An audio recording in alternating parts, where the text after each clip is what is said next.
Så jeg er simpelthen på vej til Stubbekøbing på Falster, og det er med færgen her, færgen Ida, som sejler fra Bogø til Stubbekøbing. I Stubbekøbing, der skal jeg vise dig en vandrerute, der hedder Kysten. Den starter i Stubbekøbing Havn, og så går den hele vejen langs Falsters østkyst, helt ned til Gedser Odde, Danmarks sydligste punkt, og så slutter den af på Gedser Havn. Det er en vandrerute på næsten 65 kilometer, og jeg glæder mig så meget til at vise dig mange af de helt særlige steder, der er seværdigheder, historiske steder og en enestående natur, vi kommer forbi. Så glæd dig, og lige nu der vil jeg bare nyde turen herover Grønsund.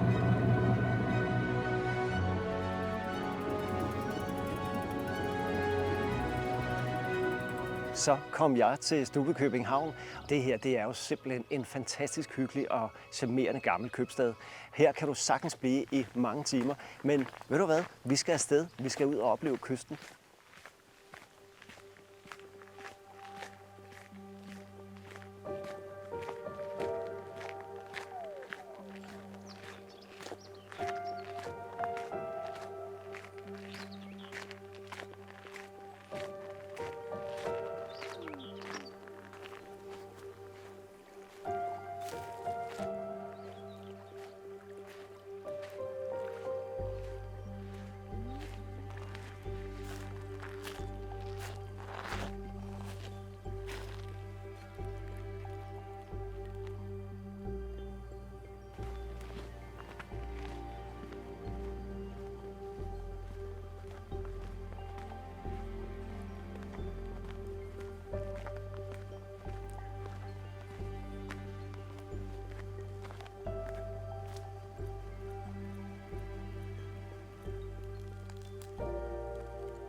Så er jeg nået til Hestenes Havn, og her er der både toilet og mulighed for at få fyldt drikkedunken.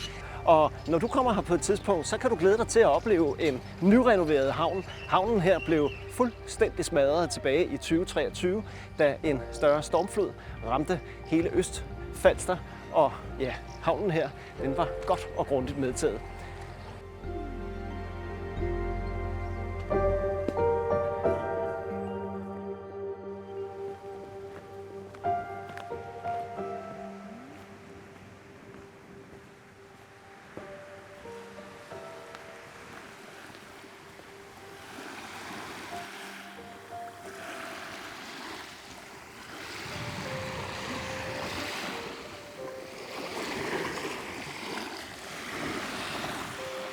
Det er simpelthen så fredfyldt at gå her. Der er stille, der er fuglesang, og der er en fantastisk udsigt ud over Østersøen. Hele vejen langs kysten er der madpakkesteder, og så er der primitive overnatningssteder, hvor man kan slå sig ned. Og jeg er kommet til et sted nu, hvor jeg tror, jeg vil få lidt mad i maven og strække benene. Det her, det er simpelthen verdens smukkeste udsigt. Det fås ikke bedre. Og jeg har mad.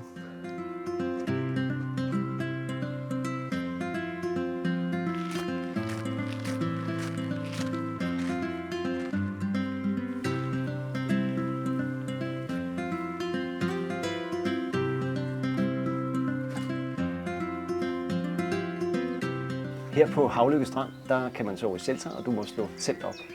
Bare lige husk at tjekke, om du skal booke. Nogle er først til mølle, og andre kræver, at man booker på forhånd og betaler. Men prøv lige en gang at se, hvor tæt du er på stranden. Det er faktisk det magiske her.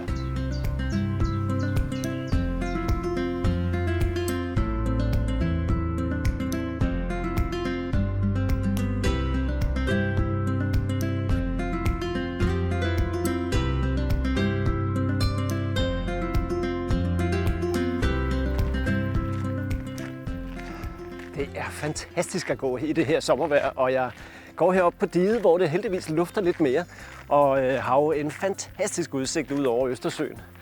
Og lige på den anden side af diget, der er der jo strand, og jeg tror, jeg skal ned og have en dukkert.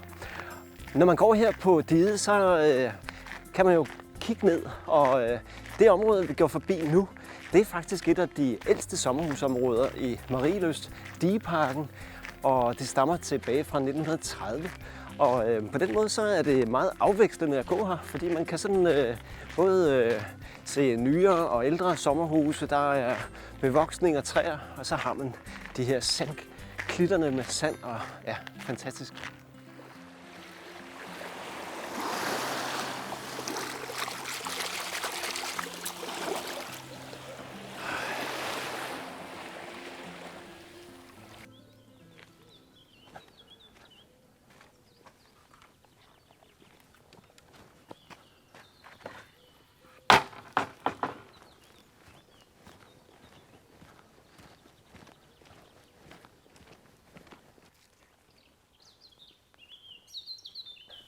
Jeg har sat mig ved naturhytten, hvor man kan læse om fugle og dyr. Men man kan immervæk høre fuglene her. Det er virkelig dejligt at sidde her. Og så er der så mange oplevelser på kysten her. Og ja, det er uanset om det er sommer eller vinter, det hele er åbent, og man kan jo bare, tage en rygsæk på og gå hele ruten eller tage en enkelt etape. Det er jo op til en selv. Der er i hvert fald masser at komme efter. Og nu skal jeg videre ned mod Gedesby. Og det er stadigvæk på diget, noget af turen. Og jeg glæder mig. Det er virkelig fantastisk. Det er virkelig fedt at gå her.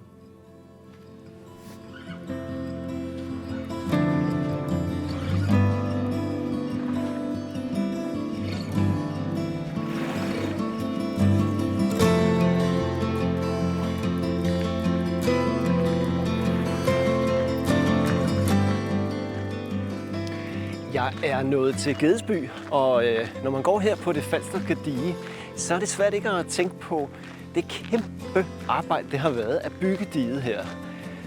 Det tog 4 år, og det startede i 1873 efter den store stormflod i 1872, hvor store dele af Falster og Lolland blev oversvømmet. Hvis du er mere interesseret i historien omkring Gedesby og livet i Gedesby, stormfloden, så har Museum Lolland Falster lavet en super spændende serie af lydfortællinger. Dem kan du gå ind og hente og lytte til, meget passende, mens du går her. Det er oplagt.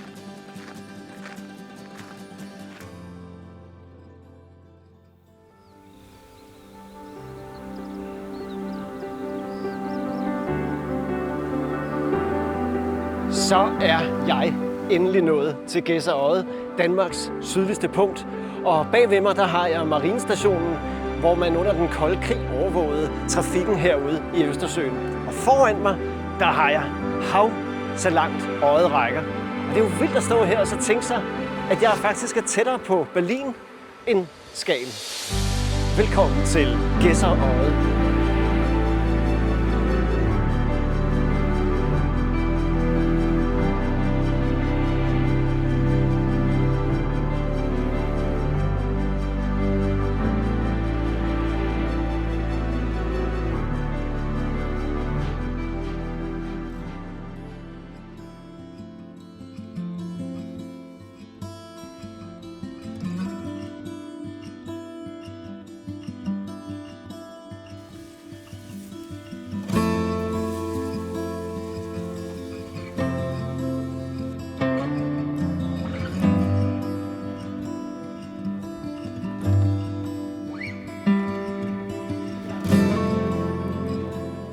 Lige nu der er jeg på Gedser Remise.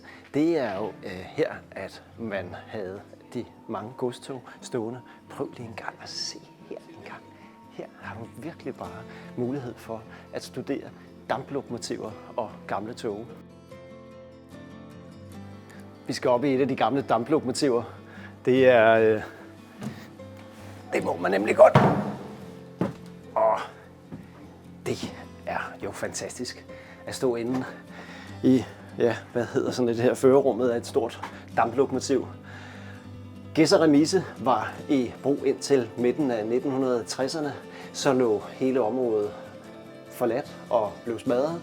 Men heldigvis er der en forening, som har arbejdet på at få hele Gedser Remise gjort til en attraktion, og jeg skal love for, at der er noget at komme og se her. Det er et besøg værd.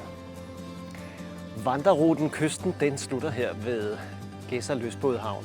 Og der ligger der en lille perle, det er Key West. En sandstrand med solnedgang.